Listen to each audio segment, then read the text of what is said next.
Hi guys welcome to our channel dear mass. ఈరోజు మన review వచ్చేసి అవతార్ సీక్వెల్ లో పార్ట్ 3గా వచ్చిన అవతార్ ఫైర్ అండ్ యాష్. ఇక ఈ మూవీ గురించి మాట్లాడుకునే ముందు మన ఛానల్కి ఎవరైనా కొత్తగా వచ్చినట్లయితే ఖచ్చితంగా లైక్, షేర్ అండ్ సబ్స్క్రైబ్ చేసుకోవడం మాత్రం అస్సలు మర్చిపోకండి. Genuine topics and genuine updates తో మేము ముందుకు వస్తూనే ఉంటాను. ఇక ఈ మూవీని చూడాలనుకున్న వారు ఖచ్చితంగా వెళ్ళి థియేటర్ లో చూడండి. ఒక మంచి ఎక్స్పీరియన్స్ వస్తుంది. ఒక కొత్త ప్రపంచాన్ని చూసామన్న ఆనందం కలుగుతుంది. ఇక మూవీ టికెట్స్ రేట్స్ కూడా ఎక్కువ ఏం లేవు. మనకు కావాల్సిన రేట్లోనే అందుబాటులోనే ఉన్నాయి. ఇక ఈ మూవీని 2డీలో చూడాలా, 3డీలో చూడాలని చాలా మందికి ఒక డౌట్ ఉంటుంది. మూవీని మాత్రం ఖచ్చితంగా 2డీలోనే చూడండి. 3డీలో అంత పర్ఫెక్ట్‌గా అనిపిస్తలేదు. నా ఎక్స్‌పీరియన్స్ ప్రకారం అయితే నాకైతే అంత అనిపియలేదు 3డీలో. 2డీలో మాత్రం చాలా అనిపిస్తుంది. And first and second seasons 2 seasons చూసాం కాబట్టి 2డీలో మాత్రం బెటర్ ఆప్షన్. ఇక ఈ మూవీని తెరకెక్కించిన జేమ్స్ కెమెరాన్ గారికి మాత్రం హ్యాట్స్ ఆఫ్ అబ్బా! మూవీ మాత్రం నెక్స్ట్ లెవెల్‌లో ఉంది. అండ్ మనం ఫస్ట్ నుంచి లాస్ట్ వరకు ఈ మూవీ చూసినంత సేపు మనం ఈ మూవీని చూడడానికి థియేటర్‌కి వెళ్తాము. కానీ మనం అటు నుంచి అటే ఒక కొత్త ప్రపంచానికి వెళ్తాము. ఒక కొత్త వరల్డ్‌లోకి వెళ్తాము. మనకు ఫస్ట్ సీజన్‌లో, సెకండ్ సీజన్‌లో మనకు ఎర్త్ గురించి అండ్ వాటర్ గురించి చూయించాడు. ఈ సీజన్‌లో మనకు అగ్నిపర్వతాల గురించి అండ్ ఒక లావా అనే ఒక ప్రపంచం ఉంటుంది. ఆ ప్రపంచం గురించి మనకు తెలియజేస్తాడు. ఆ ప్రపంచాన్ని చూస్తే మాత్రం మనకు 2 కళ్ళు సరిపోవు. ఆ లెవెల్‌లో ఆ విజువల్స్ గాని, గ్రాఫిక్స్ గాని చాలా బాగా వర్కౌట్ అయ్యాయి. మూవీ స్టోరీ విషయానికొచ్చినట్లయితే కొత్తగా ఏమనిపించదు. ఆయన మనకు పార్ట్ 1, పార్ట్ 2లో చూయించిన స్టోరీనే ఉంటుంది. వాళ్ళ కుటుంబంలో నుంచి ఒక కొడుకు చనిపోతాడు. అండ్ రెండో కొడుకు నుంచి ఏం జరిగింది? ఆ తర్వాత పాండవ గ్రహం మీదకెళ్ళిన తర్వాత ఏం జరిగింది? అండ్ వీళ్ళు వాళ్ళ ఎనిమీస్ పైన ఏ విధంగా యుద్ధం చేశారు? వాళ్ళ నుంచి వీళ్ళని ఏ విధంగా కాపాడుకున్నారు?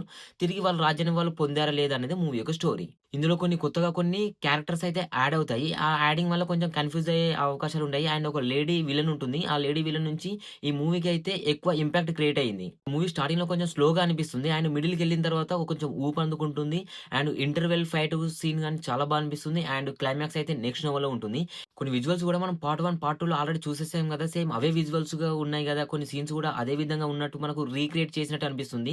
కొన్ని సందర్భాల్లో మనకు ఆ సాటిస్ఫాక్షన్ అయితే ఉండదు. కొత్తగా చూసినట్టయితే అనిపించదు. ఎండింగ్‌లో ఉండే ఫైట్ సీన్ గాని కొంచెం కొత్తగా అనిపిస్తుంది. అండ్ కొన్ని గ్రాఫిక్స్ సీన్స్ కూడా కొంచెం కొత్తగా అనిపిస్తుంది. అండ్ వాటర్‌లో ఫైట్ కూడా చాలా అనిపిస్తుంది. ఇక ఆకాశంలో ఒక ఫైట్ ఉంటుంది. ఈ ఫైట్ సీనే కొత్తగా క్రియేట్ చేశారు. అండ్ ఈ ఫైటే మనకు ఈ మూవీలో బిగ్ హైలైట్‌గా చెప్పొచ్చు. ఇక మూవీ మొత్తంలో ఏదైనా మైనస్ పాయింట్ ఉందా అంటే మనం పార్ట్ 1, పార్ట్ 2లో చూసేసాం గదా! సేమ్ అదే వేలో ఈ మూవీ కూడా ఉంటుంది. అండ్ సేమ్ అదే విధంగా రన్ అవ్వడంతో మనకు పెద్దగా ఇంపాక్ట్ అయితే మూవీ పైన క్రియేట్ కాదు. అంటే మనం పార్ట్ 1 చూసేసాం సేమ్ ఇదే విధంగా ఉంది. పార్ట్ 2 కూడా ఆల్రెడీ చూసాం సేమ్ ఇదే విధంగా ఉంది. పార్ట్ 3 చూస్తున్నాము. సేమ్ అదే విధంగా ఉంది కదా! మరి కొత్తగా ఏముంది అని అనిపిస్తుంది. స్టోరీ, స్క్రీన్ ప్లే, డైలాగ్స్ ఇవేవి పట్టించుకోకుండా మూవీకి వెళ్ళండి. ఆ గ్రాఫిక్స్‌కి, ఆ విజువల్స్‌కే మీ మైండ్ పోతుంది. మీరు పెట్టిన డబ్బుకి మీరు సాటిస్ఫై అవుతారు. అండ్ ఒక కొత్త ప్రపంచాన్ని మీరు ఈ మూవీలో చూస్తారు. ఫ్యామిలీతో కలిసి వెళ్ళండి. ఒక మంచి మూవీని చూసారు అండ్ ఫ్యామిలీతో ఎంజాయ్ చేసామన్న అనుభూతి మీలో ఉంటుంది. అండ్ మీ ఇంట్లో పిల్లలుంటే పిల్లల్ని కూడా తీసుకెళ్ళి చూయించండి. ఈ మూవీని చూస్తే మాత్రం వాళ్ళు మాత్రం పిచ్చగా ఎంజాయ్ చేస్తారు.